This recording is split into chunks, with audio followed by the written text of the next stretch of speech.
বাংলাদেশে চলমান কিছু ধর্মীয় প্লাস রাজনৈতিক সহিংসতা এবং আমি বলতে পারি এক ধরনের উগ্রতা আমরা যেটা দেখতে পেয়েছি এবং রিসেন্টলি শাহবাগে যে ঘটনা এবং সেই ঘটনার সূত্রপাতটা যে কারণে হয়েছিল এগুলোর আলোকে কিছু কথা বলবো। আমি অনেকগুলো গুরুত্বপূর্ণ বিষয় এখানে বলার চেষ্টা করব। আপনারা আশা করি সবাই এটা শেয়ার করবেন এবং সবাইকে জানার সুব্যবস্থা করে দেবেন।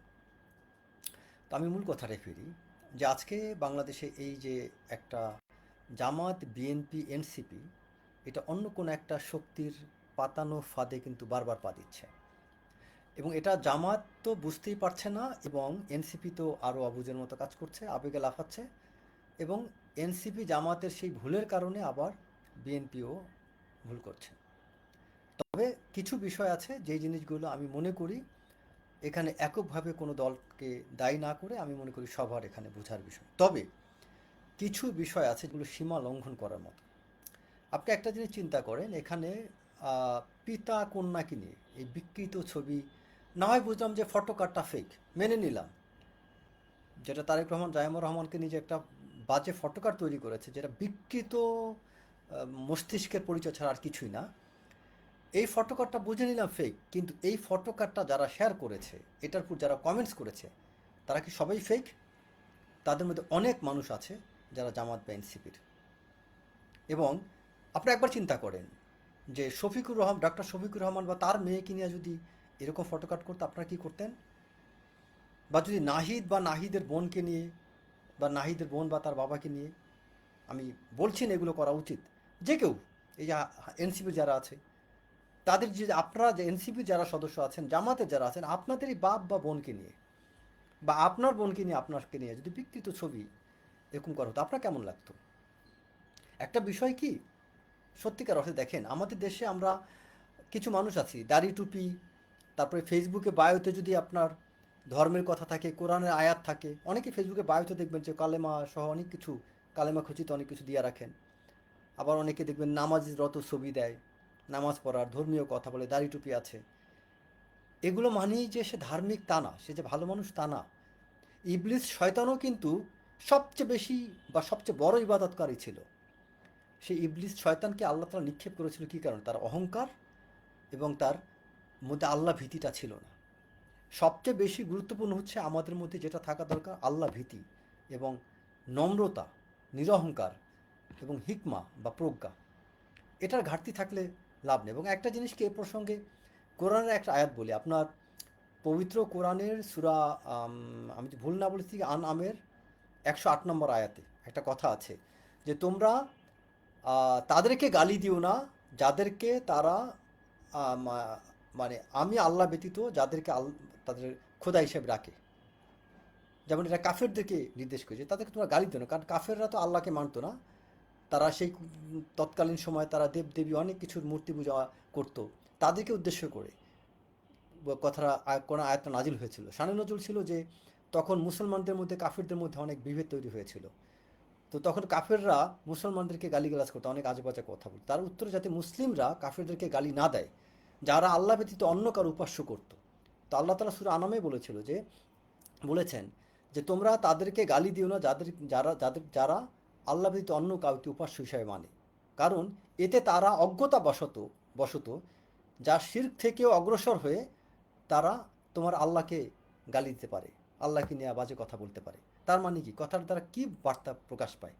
আপনি যদি কাউকে গালি দেন আপনার এই গালিটা শুনে সে আপনাকে গালি দিতে পারে। আমি নিজে ছোটোবেলা আমি দেখতাম, আমরা তো মফস্বলী গ্রামে বড় হয়েছি, নদীর তীরবর্তী এলাকার মানুষ, ওখানে দেখতাম অনেক লোকজন মা বাবা তুলে গালি দিত।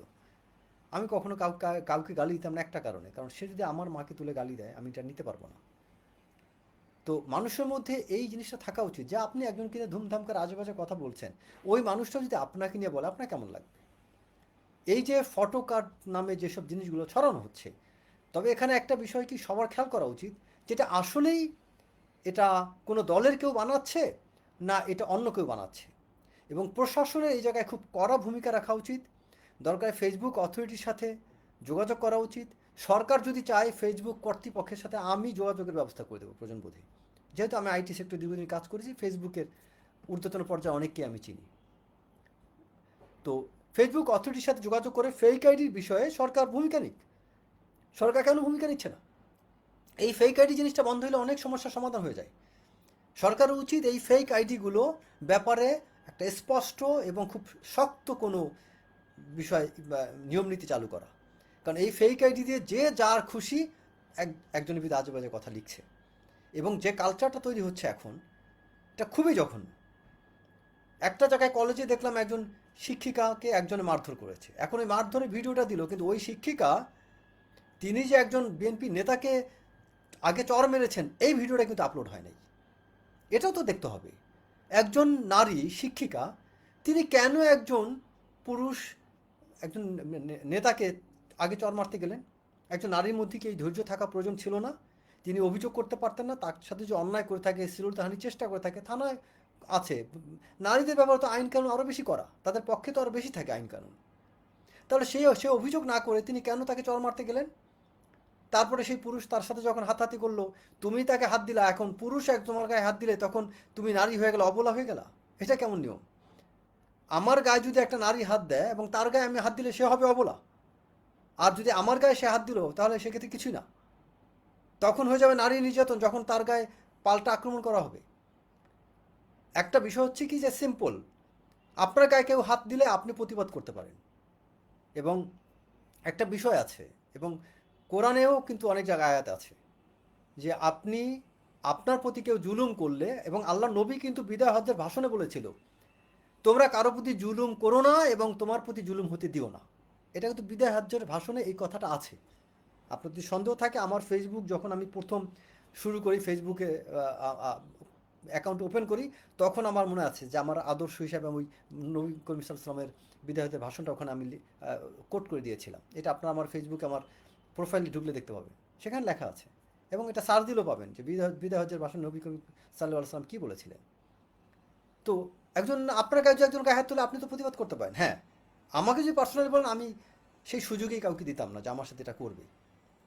আর তারপরে এই জায়গাটা, এই পরিবেশের জন্য ওই পুরুষের অবশ্যই দায় আছে, কিন্তু তাই বলে এই না যে ওই নারীটা সব কিছু হালাল হয়ে গেল। তো এখন যে মুহূর্তে যেই জিনিসগুলো হচ্ছে, বিশেষ করে জাইমা রহমানকে নিয়ে যেই জিনিসগুলো অপপ্রচারণা চালানো হচ্ছে, এগুলোর কঠোর অ্যাকশন নেওয়া উচিত। এবং বাংলাদেশে আমি বলি সব কিছুরই কঠোরতাও কিন্তু পরিস্থিতির কারণেই নেওয়া হয়। বাংলাদেশের সামরিক শাসন থেকে শুরু করে অনেক কঠোর ব্যবস্থা সরকার নিয়েছিল, এটা প্রয়োজনীয় তাগিদেই। এখন আমি সে কারণে আমি শেখ হাসিনার ফ্যাসিজমকে আমি কখনোই সমর্থন করব না, কিন্তু শেখ হাসিনার আমলে কিছু কিছু কাজ যেটা করেছিল, আমি সবগুলো কাজকে খারাপ বলবো না, কিছু কাজ ভালো করেছিল। বিশেষ করে এই বিশেষ করে যে সোশ্যাল মিডিয়া নিয়ন্ত্রণের জন্য, যদিও এটার নামে তারা এটা অপব্যবহার করেছিল, কিন্তু কিছু কাজগুলো ভালো করেছিল। বিশেষ করে সাইবার সিকিউরিটি আইনটা, যদিও এটার ম্যাক্সিমামই তারা অপব্যবহার করেছিল, বাট এখনকার সময় সরকার কেন সেটাকে ব্যবহার করছে না? এখন ভালো উদ্দেশ্যে সাইবার সিকিউরিটি আইনটা ব্যবহার করা হোক, সোশ্যাল মিডিয়াতে যারা এগুলো করে প্রত্যেক আইনের আওতায় আনা হোক। এবং শাহবাগে মোসাদ্দেককে মারধর করা হলো, তারপর জোবায়েরকে মারধর করা হলো, এইটা দেখলেন। তারা পূর্বে যে কী করছে সেটা দেখবেন না? মারধর তো কম জিনিস, আপনি পুরো দেশটাকে অস্থির করে দিয়েছেন, সেটা হচ্ছে সবচেয়ে বড় জিনিস। জাইমা রহমানকে নিয়ে কথা বলা, এটা পুরো দেশটাকে অস্থির করা হয়েছে, এটা হচ্ছে 1000 গুণ বেশি অপরাধ। একটা মানুষকে শাহবাগে মারা, এটা আমি মনে করি ছোট, কারণ ওইটা শাহবাগে একজন দুইজন ব্যক্তি মার খেয়েছেন, কিন্তু মিডিয়াতে যে তোলপাড় তৈরি করা হয়েছে, যে উস্কানি দেওয়া হয়েছে, এটা তো লক্ষ লক্ষ মানুষকে আপনি এখানে উন্মাদ করে দিয়েছেন। সেটা দোষ নেই, আগে দেখতে হবে প্রত্যেকটা কাজের অ্যানালাইসিস করার প্রয়োজন আছে, কোন কাজের ইম্প্যাক্টটা কত দূর হলো এটা দেখা জরুরি। জাইমা রহমানকে নিয়ে মিথ্যা আজে বাজে অপপ্রচার করা ইম্প্যাক্ট অনেক বেশি।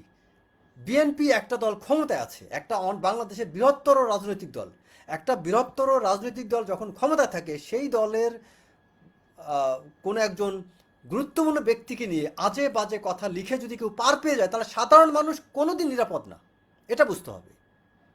এখানে জাইমা রহমানকে ম্যাটাফরিক্যালি ইউজ করেন আপনারা, এখানে এইভাবে উপস্থাপন করা উচিত না যে তিনি প্রধানমন্ত্রী কন্যা বলে গুরুত্ব দেওয়া হচ্ছে, তা না। এখানে চিন্তা করতে হবে এরকম যে প্রধানমন্ত্রী কন্যাকে নিয়ে যদি এটা করে কেউ পার পেয়ে যায়, তাহলে সাধারণ জনগণ সেখানে নিরাপদ না।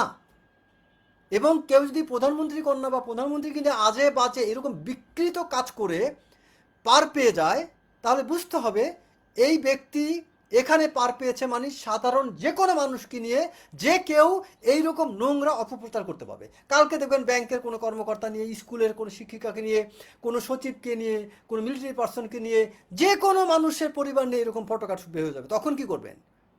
তখন আপনারা কি করবেন? একবার চিন্তা করেন, আপনাদের প্রত্যেকের ঘরে ঘরে চিন্তা করেন, প্রত্যেকের ঘরে ডক্টর শফিকুর রহমান থেকে শুরু করে নাহিদ, হাসনাত, সার্জিস থেকে শুরু করে প্রত্যেকে চিন্তা করেন আপনাদের প্রত্যেকের বোন আর বাবাকে নিয়ে উল্টাপাল্টা ফটোকাট হইলো, আপনার মাকে নিয়ে, আপনার পরিবারের সদস্য নিয়ে আপনার কেমন লাগবে? মজা লাগবে? যদি মজা না লাগে তাহলে এই বিকৃত চিন্তা চেতনার এই সব কাজগুলোকে পরিহার করেন এবং এটা কঠোরভাবে এগুলো বিচার করা উচিত। এখানে কোনোভাবে এটা ছাড় দেওয়া উচিত না। গতকালকে আরেকটা জিনিস দেখলাম, বাংলা ভীষণ না কোন সময় টিভিতে দেখলাম, বিএনপির পক্ষ থেকে ওখানে আমাদের কি সাংবাদিক শাহেদ, উনি খুব ভালো একজন সাংবাদিক, ওনার উপস্থিতি দেখলাম এনসিপির এক নেতা খুব গলা ফাটায় যাচ্ছে এবং আমি দেখলাম আমাদের শাহেদ ভাই সেখানে চুপ করে আছেন। আমি জানি না উনি কেন চুপ করেছিলেন, ওনার কাছে কেন শাহবাগের বিষয়টাকে এত বড় মনে হলো, আই ডোন্ট নো। বাট আমার কাছে শাহবাগের বিষয়, মোসাদ্দেকের সাথে যে ঘটনা, এটা আমার কাছে সত্যিকার অর্থে, অবশ্যই এটাকে আমি সমর্থন করছি না, বাট এটার চেয়ে অনেক বড় ঘটনা আছে। সেই ঘটনাগুলোর তুলনায় এটা আরও তুচ্ছ। কারণ শাহবাগের ঘটনা কেন ঘটলো আগে ওই জায়গায় হাত দেন। আবার এটাও আমি বলবো, হুটহাট করে ফেসবুকে কোনো পোস্ট, ফটো কাট, কমেন্টস দেখেই ঝাঁপিয়ে পড়বেন না যে এটা অমুক করেছে। আগে ভেরিফাই করা উচিত এই আইডিটা অ্যাকচুয়ালি কার। আমাদের এই জায়গায় একটা রেভলিউশন হওয়া উচিত এবং সবাইকে এই জায়গাটায় অ্যাক্টিভলি এগিয়ে আসা উচিত। আশা করি আপনারা আমার ভিডিওটা শেয়ার করবেন, সবাইকে জানার সুব্যবস্থা করে দেবেন। সবাই ভালো থাকবেন। আসসালামু আলাইকুম।